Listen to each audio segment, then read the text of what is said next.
Welcome to another episode of the Inappropriate Growth Podcast. We have a great one for you today. I am thrilled to have Richard Blank, a visionary leader whose life story kind of reads like an adventure novel. At the young age of 27, Richard embarked on a life-changing journey to Costa Rica, a beautiful place where he would leave his mark on the call center industry.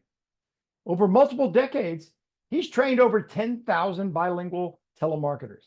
He infuses his motivational public speaking prowess with tactful and effective communication strategies. Richard's influence extends beyond the office walls. He is the proud owner of the largest collection of restored American pinball machines and antique Rockola jukeboxes in Central America. Wow. But by integrating gamification into the very fabric of his company's culture, Costa Rica's call center, a company he has led as CEO since 2008, things have boomed. A graduate of the University of Arizona with degrees in communication and Spanish, Richard is also a certified language expert from the University of Sevilla, Spain.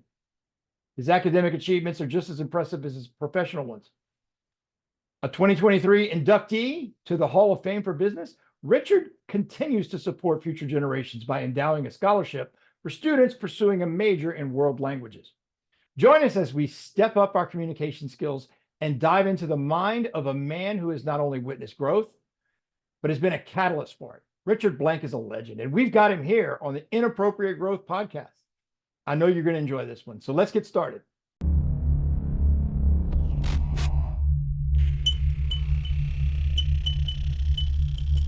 Welcome to Inappropriate Growth, the podcast where we get real about the grind behind the glory. I'm Paul, your host, and I'm here to take you on a journey through the untold stories of business triumphs. We might raise some eyebrows, but it's all about the hustle and we don't fit the mold. Here we're talking about the kind of effort that doesn't just push the envelope, it shreds it to pieces. We're building a community where the norm is to defy norms. So buckle up, because we're diving deep into the beginnings that were anything but humble, the times when giving up seemed like the only option. We'll also dig into all of those wild, insane, and out-of-the-box strategies that led to massive growth. From growth hacks to best practices, this podcast will be fast, furious, and should be a whole lot of fun. Join us as we redefine what it means to grow and turn business growth into an art form. Welcome to Inappropriate Growth.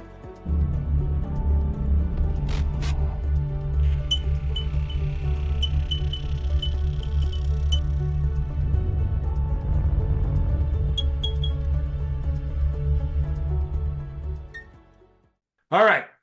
And it's Richard Blank, right? I'm pronouncing everything. Like a blank check. Okay. All right, everyone. Welcome to the Inappropriate Growth Podcast. This is episode 6. We are on a roll. And today we are welcoming Mr. Richard Blank all the way from Costa Rica.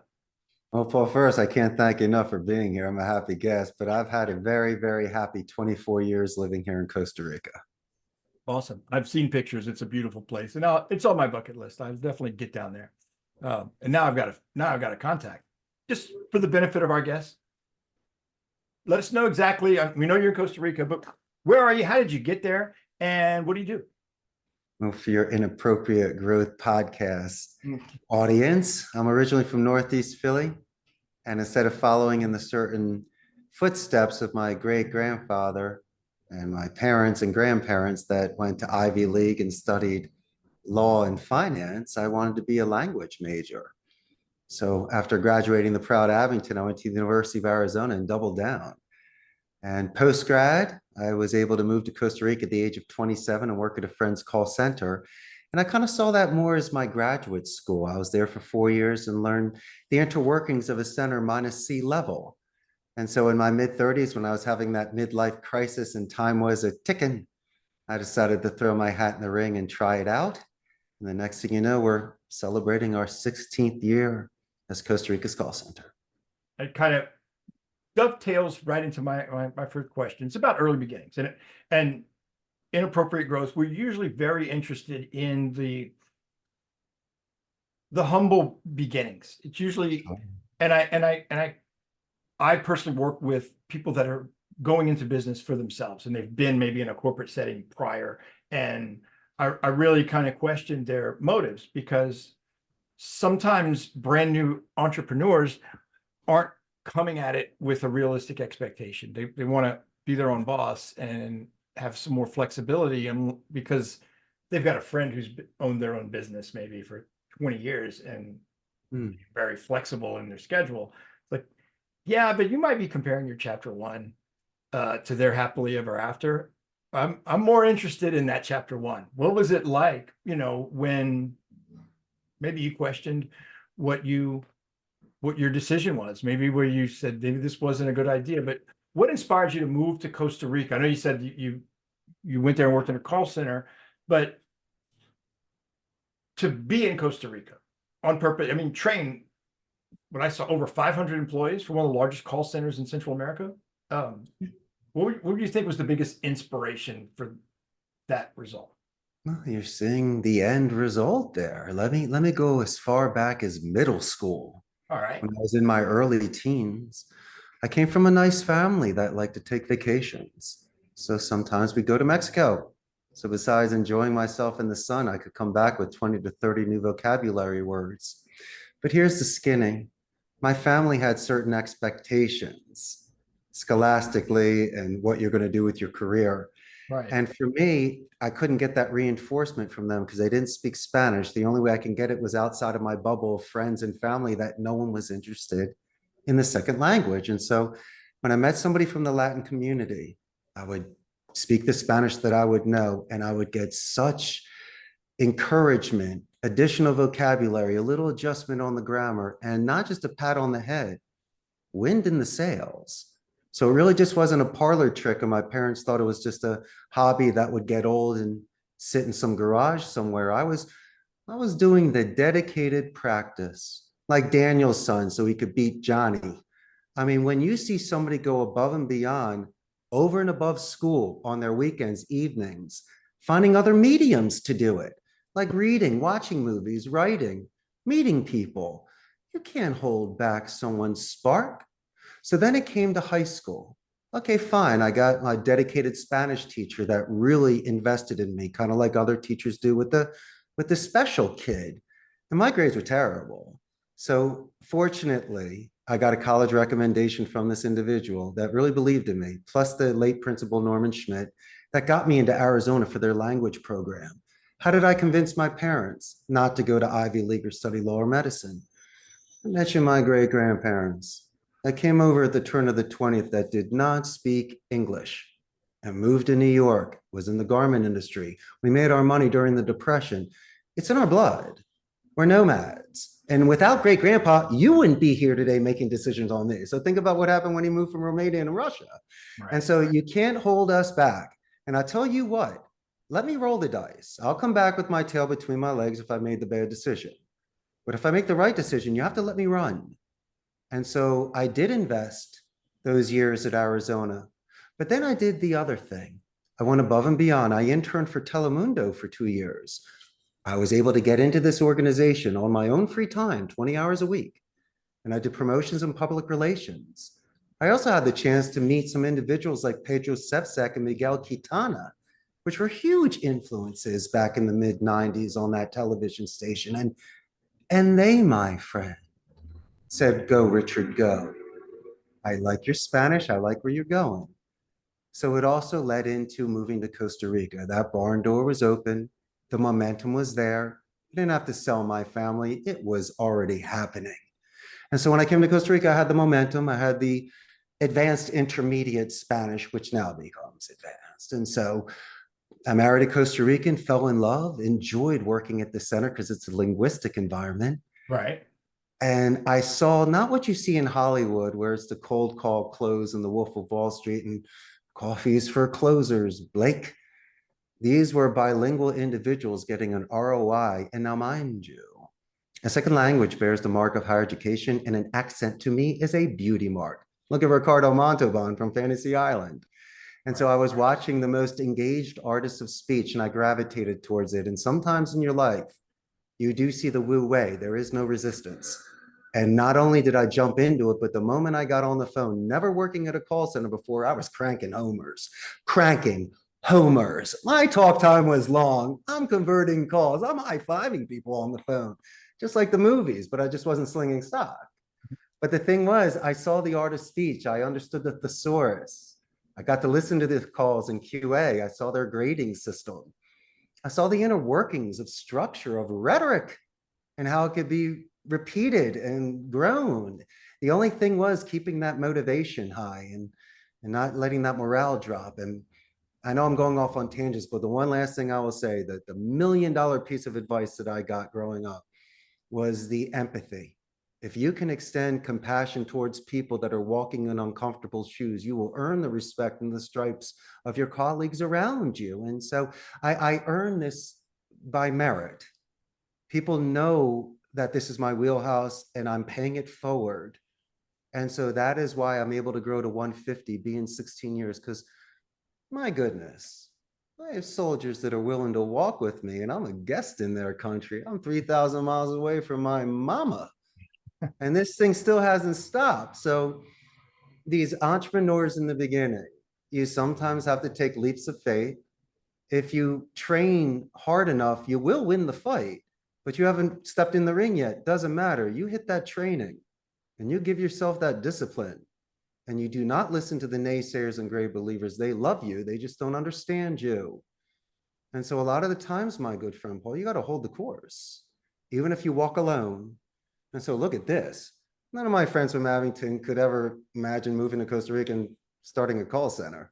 I didn't even know what a call center was. And so sometimes you have to zig and zag and write your own history. That's all. Well, that really, I don't want to say answers, but it does kind of segue what my second question was. And it was about leadership style. It was about the fact, I know that you're known for your motivational speaking, public speaking style. I'm picking that up already. But I'm wondering if the linguistic and the focus and the intentionality of, being strategic about forming what it is you're going to say. Mm-hmm. And I'm wondering about that approach and how is it influencing the culture at the call center, or is Costa Rica's influencing the style? Like I'm kind of feeling like it's influencing you, and then you're influencing it back. And is there something going on like that there? Of course there is. What do we have in common? The interest in the language, and the fact I have the English, they have the Spanish, and we go together. But I start off with the psychology first. Let's do the armor, then we do the shield, then we do the sword. I'm not handing them anything yet until I can get them in the right frame of mind. They might have the vigor, they just don't have the stamina. So I have to let them know that fear it doesn't make sense, because learning a second language is 10 times harder than any campaign I'm going to put you on.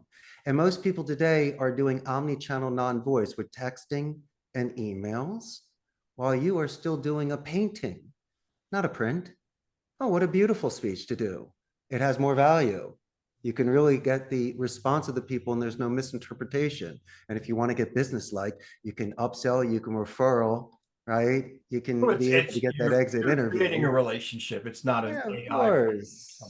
You're really lessening the power of the contact by doing that. It's so informal. But then when you talk about the thesaurus and you give them certain words that will assist them, like removing help and using words like, assist, guide, and lend a hand, I'm allowing them the chance to choose their own adventure of more strategic and diplomatic vocabulary. Why? Because brick walls and rabbit holes suck. It ruins your time, it ruins your rhythm, and can kill a call. So why would you even potentially choose something that is bitter, or could that throw somebody off? My language is not flowery, but it's in a certain sort of way where it's assertive enough to move forward at a good pace and a very nice tone. We discuss adjustments of tone. I say that the best combination is empathetic, and you got to be strategic where you're confident and empathetic. And I give the examples of doctors, attorneys, parents, and best friends.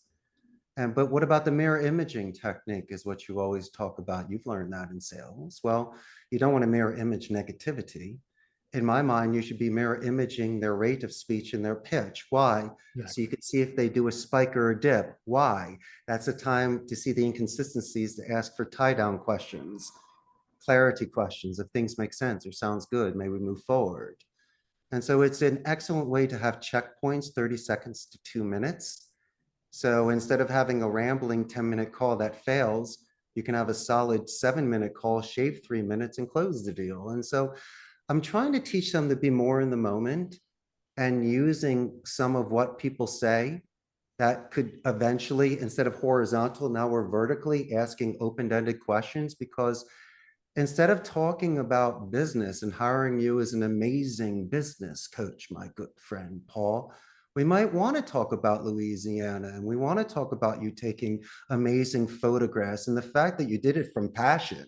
And what you experience is $1 million compared to what they were paying you. You should have almost paid them what they paid you to have that experience. And so just that alone, and showing not only just interest in topic, but second, third, and fourth follow-up questions for depth, what anchoring that we're doing, what bonding that we're doing.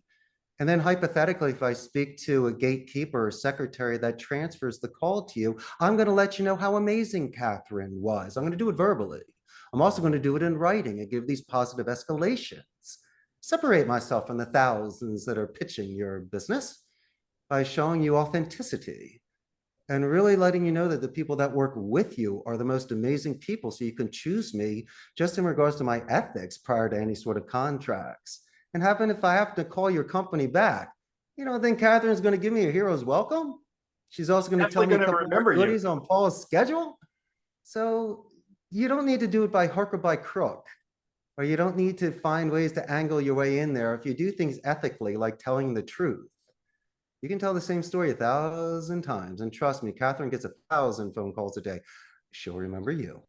And, and that's the beautiful way to do business. That the whole empathy and strategic and being very intentional about how you're speaking, right? When you're intentional about what you're doing, it's a focus on your speech, but it's an improvement in your hearing, because you're starting to hear. It's like when you have a meeting with a potential client. When I was in sales, I always used to say, whoever has the best agenda wins, and whoever is the most prepared, whoever has anticipated things better.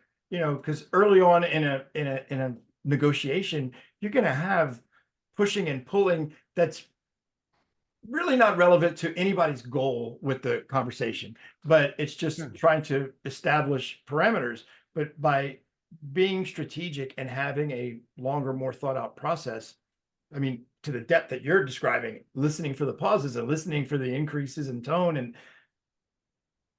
you're going to have the best agenda if you're that well prepared, because you've already been through the war of learning a second language. And I'm speaking as you would be speaking to maybe your team. You've already done that. What can't you do? And you mentioned automation or chat bots and stuff. And I'm curious, the call center industry, it's hard for me when people say the early 2000s. I think that, was very recently, but I'm forced to realize that was over 20 years ago. But a lot has changed in 20 years in that space. What are the most significant changes you've witnessed, and how have you had to adapt, would you say? No, work from home definitely made a difference. It kind of ruined the synergy of what you have on site, especially since I have a great arcade with pinball machines and Pac-Man. Wow. Additionally, you were mentioning styles of clothes. I'm okay with that. You want to go back 1,000 years on how people used to dress? Fine. Even go back to the togas. But guess what was the same? Technology changed and clothing and fashion and architecture changed. What was the same? A hug, a smile, right? Touching, haptics, spacing, giving of food. And so my strongest argument against AI, they can carry 90% of everything. But when it comes to the empathy, right? When you're speaking to a doctor, an attorney, a best friend, you can't cry on an AI's shoulder. And an AI can't tell you that they understand where you're coming from if your puppy runs away. So that sort of authenticity will never hit. You can make my burger faster. You can make it easier, bing, bang, boomages. But that 10 minutes that I really needed a real individual where I'm stripped bare emotionally, I need to speak to Paul. I'm going to press 0 because I want to speak to my friend who earned my business, who adjusted the contract to let me make a payment one time if I had to, called me back because there was a problem with something A, B, C. The guy that's earning my business, where I'm not in some queue, I'm not getting an email back, it's not latent.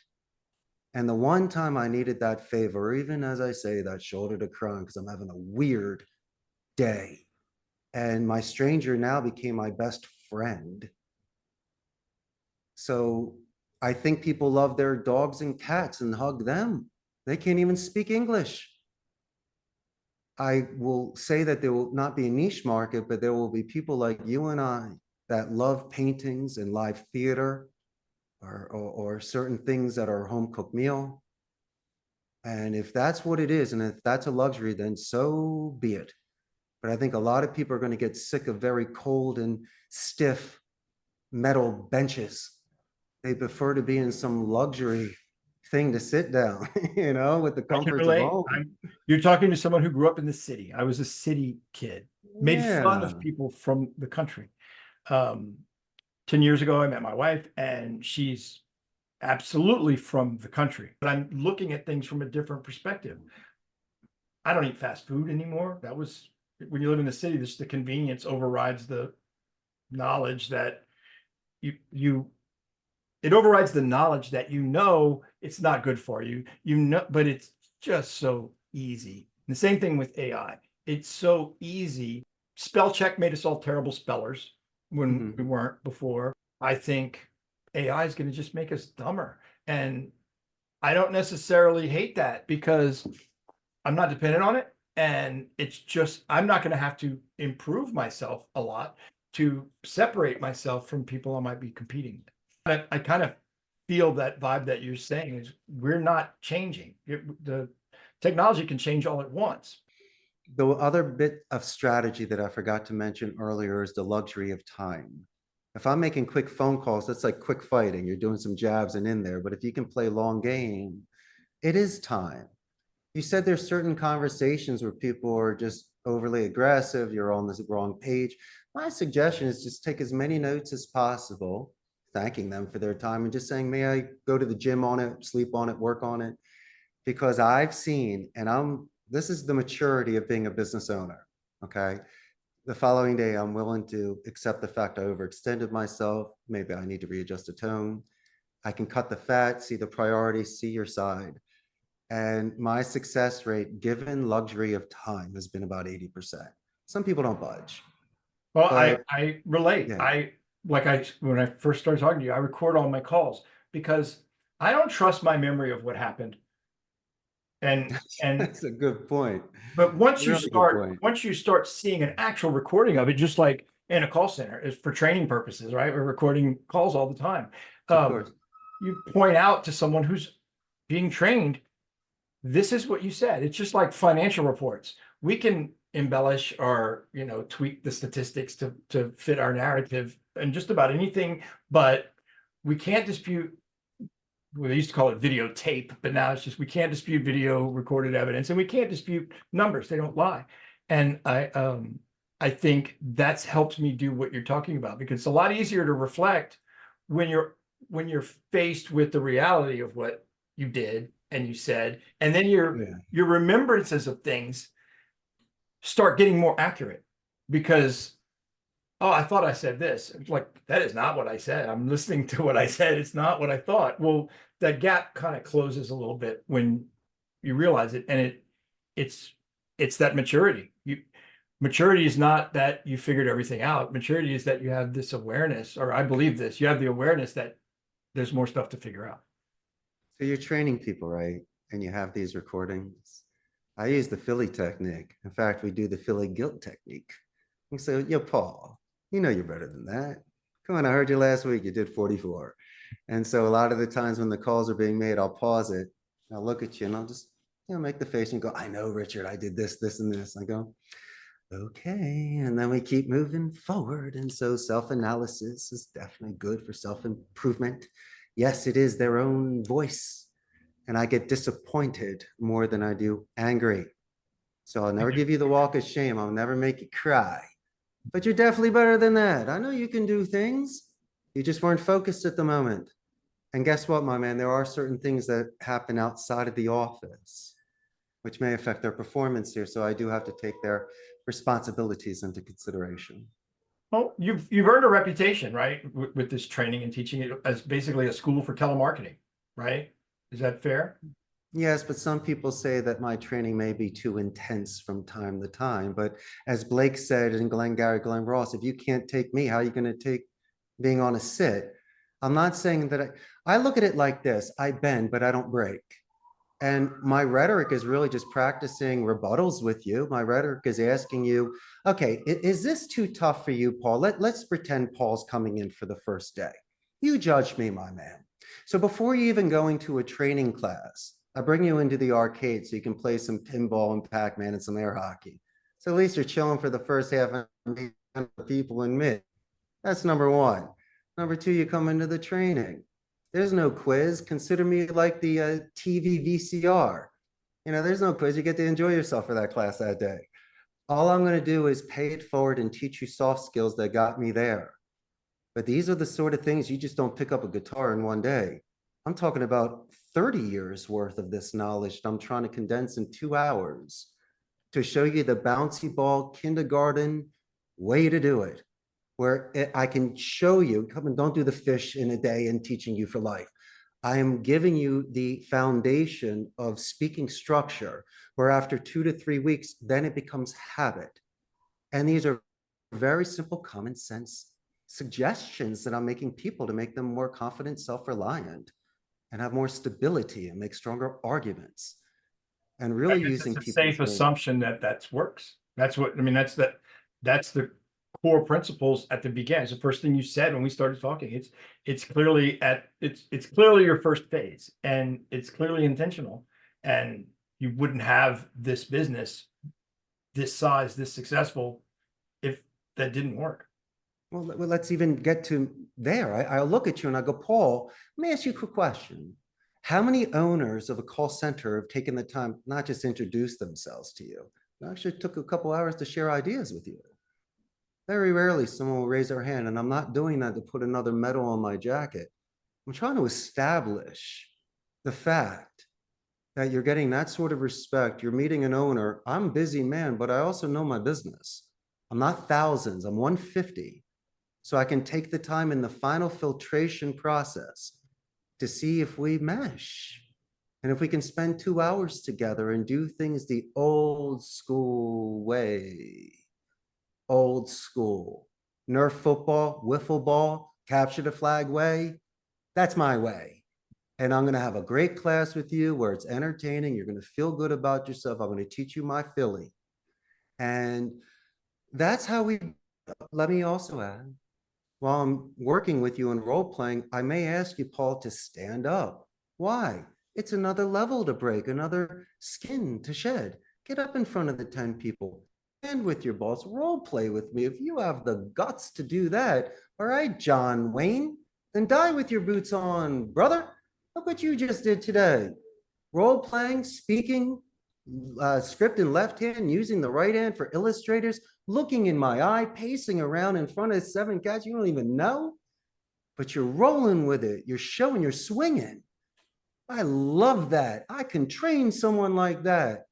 I like that sort of stuff. And so that's where I build my dirty dozen. You need to break bread with me, play pinball with me, and allow me to pass this electromagnetic energy to you. And if you do not receive it, then unfortunately it's right bus, but wrong seat. You're in the wrong place. And so I have the luxury to be able to choose. Okay, well, shifting gears a little bit, I'm sure you've seen, I mean, and I'm not just talking about changes in the industry. What do you think about the future of this business, your business, the call center, a vision for the future? Like, is there a 5-year plan going forward, or you want everything to be exactly the same? And if there is a plan, what's the plan to achieve the plan? There will be more people working from home. I have the luxury of hiring people from further distances.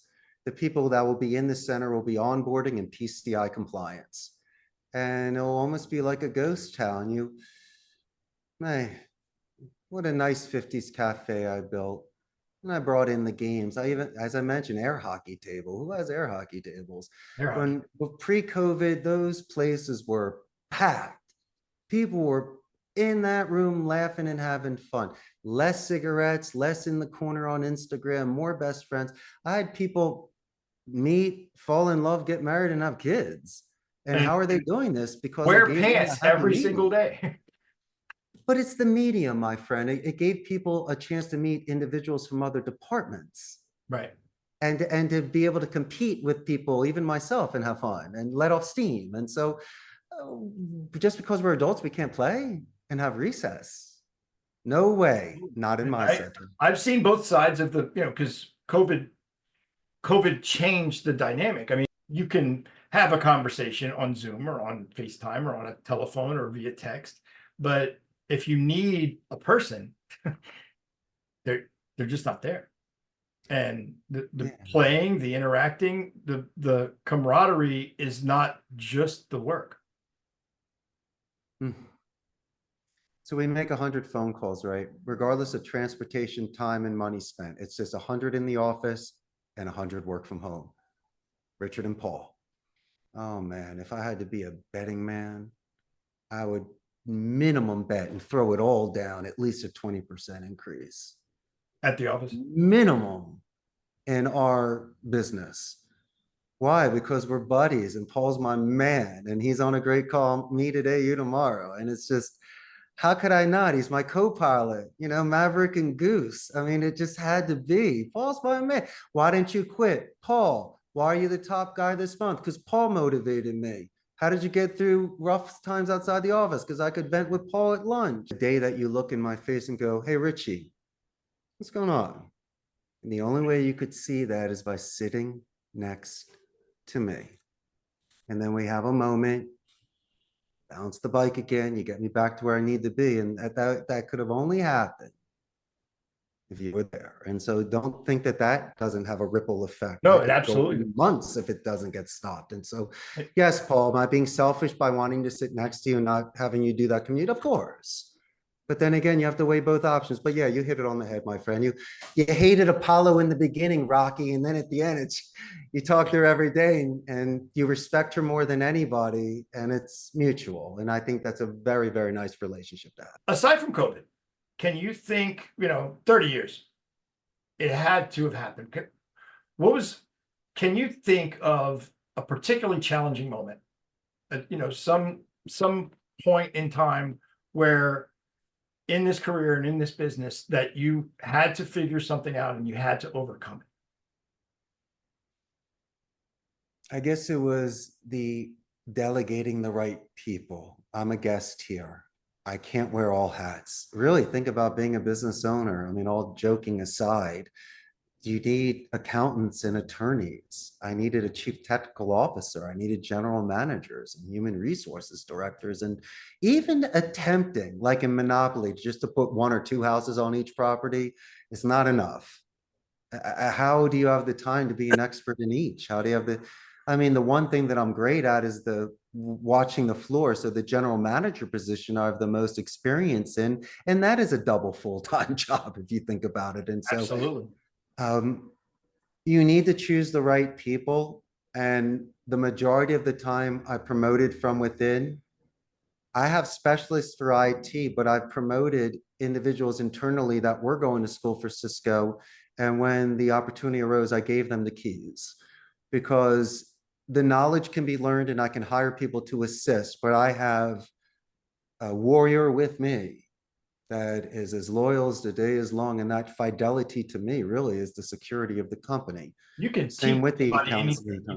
You can't change their culture or their level of ownership or their attitude. You see that in the process. I agree with that 100%. It's a weird situation because you need to show your vulnerability, Because if I give this individual the impression that I know what I'm doing, that I'm plan B, but I'm not, or if I know how to press the red button and I don't, then there might be that time I need to do it and I can't do it. And so you need to be humble, and there has to be real transparency with certain individuals in order to make sure you're buying the right equipment and have the preparation.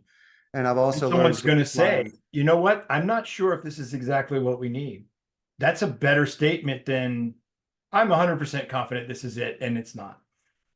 I'm the last person to even say that if it's not my department. Right. Exactly. Like even the lawyers here, I don't know the law. So if they're explaining something about a labor law, I have to accept that. But when it comes to budget, I may ask to shop around to see if I can get a computer cheaper. Sometimes I will pay more for convenience if there's a sense of urgency. And I'll always, even if it's a topic that's foreign to me, I'll always be the person to speak last. Let everybody talk first. All right. Seriously. Well, What do I then, have to say? in that vein, finally, what advice would you give to someone looking to start their own business in Costa Rica? Nice, sell your soul. That's a beautiful idea. To start their business, well, you got to keep an open mind, because a lot of the things that you're used to back home in regards to efficiency, flexibility, I mean, things are closed on Sunday here. So there might be long lines at the bank, and don't think that your connections back home can do something here. You might need to start from scratch. Remember, you're a guest here. And don't be the loud foreigner. My second suggestion is to learn the language. Yes, a lot of people speak English here and they have the most neutral accent and a 95% literacy rate. But what about that 5%? You still got to get by. It's not James Bond time. And I think that if you accept what this culture is, which is pura vida, is pure life, it's very tropical. They're very much in the nature and they are very spiritual individuals. And as long as you don't, you pick up your trash and Right. you have your please and your thank yous and you show respect, you may have a wonderful time here with incredible memories. And so don't rush. Okay. And if somebody is very quick to offer something to you, as I mentioned before, take their names and numbers and thank them, but then call them the next day. Okay, so you can check people out. Type up the email, just don't hit send. And then if you still feel like you want to send it, send it. How many times do you change it? Plus, you might find a spelling mistake. So what are you gonna do? Yeah. Well, this has been awesome. This is a fantastic interview. I feel like I'm talking to a linguist expert. I got to step my game up. More conversations like this. I really appreciate it. This has been really great. But let's say somebody has a telemarketing need or someone is your potential client. Who is that and how can they get in touch with you? That's a great question. I thank you very much for that. I have a very large Facebook fan page. They can go to CostaRicasCallCenter.com. But my clients are individuals that are looking for sales, appointment setting, lead generation, customer support, back office support, non-voice support. It could be a very large company to offset some of the work or just to compare apples. It could be just a small startup that might need one or two people to set appointments for someone because they don't have the time to. So it's not just telemarketing. You're doing virtual assistants and remote workers as well. Whatever somebody needs. Got it. And the disadvantage is it's not home court, but you have the advantage of infrastructure and knowledge. I'm really proficient with script writing. I enjoy rhetoric. And so it's very easy for me to compare the other verticals that I had and the metrics that I had over longer periods of time, like a luxury of a track record, to actually show them patterns and to make those sort of suggestions. And it's not funny, but since I do enjoy, and you mentioned earlier about receiving telemarketing calls and in the industry, of course, they're colleagues and I like to hear people pitch. But when I get scripts sometimes, there is a misconception. I don't know if it's Hollywood or it's grandiose, but a lot of the times their scripts are written for people with credit card at the ready, waiting for their call. giving them 20 minutes. That And so, I know exactly what you mean. come on, it's Grease Lightning. We got to clean her up a little bit. Well, I worked with We law gotta firm do owners. that with You them. could, And so I would that's read what we like the do. script that the lawyers would make for their law firms. And it's like, Yeah, is your exactly. ideal client a law professor or a judge? Because it looks like you're writing script for either a law professor or a judge. You do criminal law. I mean, while law professors and judges need criminal representation from time to time, I would bet that's not your avatar. I would think some of the people are not relating to how you're coming across on your website. And that's like you're saying, scripts, nobody wants to be sold anything, but it's a numbers game. Some people need the help, some people need to help cross that bridge, or some people need to delegate that decision. And that's what needs to happen. But it works if you're not interested in creating a craft. I guess it works as good as it's as good as you're ever going to be on day one. If you can stay on script, you may close like a blind squirrel finding a nut. It'll happen, but it's going to take a whole lot more work than if you really get into it and understand it. And I love that approach. Do you remember the song Help from My Friends that the Beatles wrote? Yes. Joe Cocker sang it at Woodstock. Is a little bit different than John Lennon. And so it's the same message, different delivery. And so it's funny you mentioned law firms. Perfect example. Wow, you hit that on the head. I work with a client we do intake coordination for disability and wrongful termination. And so, yes, there are 10 questions we must ask to qualify. And these are tough questions. But the islands, the bridging, the anchoring that we do is the empathy, number one. And secondly, repeating what you said to ensure you're not repeating it again, that I understand it, tied downing it by saying, yes, Paul, that does make sense, right? And then we move on. And so I can't do 45-minute calls, repeat 3 times. We can do a good 15-minute call where we just slice and dice, let them vent, repeat the vent, put to bed, next question. We rake. And so, yes, we are capable of doing that. And then I had a very difficult, it was a class action lawsuit. And we had to go through like 40 pages with people. And it was in regards to like an antipsychotic medication. So some of the people did not have, let's just say diplomatically, not the sort of attention span or patience for long phone calls. Sometimes we had to call people back. But could you imagine going through 40 pages of somebody and that sort of patience and timing? I can also see the pure monetary value of having someone competent to delegate that task to. That becomes the value of the work, because Absolutely. you're doing stuff you don't want to do. I see it. Well, this has been fantastic. I am so glad that I actually moved the needle, because when I joined the podcasting, I was looking to be a guest on as many podcasts as I could, just to increase my audience, to increase my network, to build relationships. Within a couple of weeks, it was like, I'm fertilizing all these lawns, and they're working. It absolutely works. You have a extended amount of time. It's like an infomercial versus a 30-second commercial. But what if all of this knowledge was helping me? So I wasn't 100% crystal clear on how it was going to benefit me in my business, but it has done so much. So I switched the lever. Does it matter though, Paul? Can't we just do something non-commissioned and just for art's sake? Just put it out there. And if you do that, then it's definitely coming back in spades, It's not when you're looking for it, is when you meet the woman of your dreams. That's the magic. That's very true. Well, thank you very much. I've enjoyed this, like I said, thoroughly, and I wish you all the best. And thanks for being on Inappropriate Growth. I appreciate it, Paul. I had a great time today.